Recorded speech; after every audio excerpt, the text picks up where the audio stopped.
Action Iran already শুরু করে দিয়েছে। গতকালকে আমেরিকার অ্যাটাকের পরে আসলে ইরান খুব একটা সময় পায় নাই ওইভাবে আমেরিকাকে সাইজ করার জন্য। কারণ সাইজ করতে তো আসলে আমেরিকার ওই দেশে গিয়ে অ্যাটাক করার প্রয়োজন নেই। ইরানের সারাউন্ডিং এরিয়াতেই কিন্তু অনেকগুলা প্রায় ১০ থেকে ১২টার মতন আমেরিকান বেসমেন্ট আছে। তো ওইগুলাই যথেষ্ট।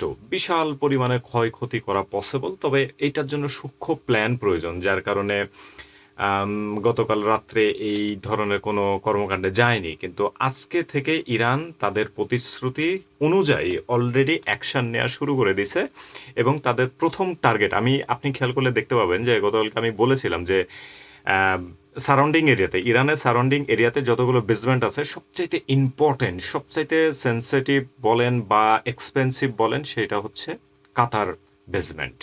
এবং ওইটাকেই টার্গেট করছে ইরান। ওইটাকেই সবচাইতে ইম্পোর্টেন্ট।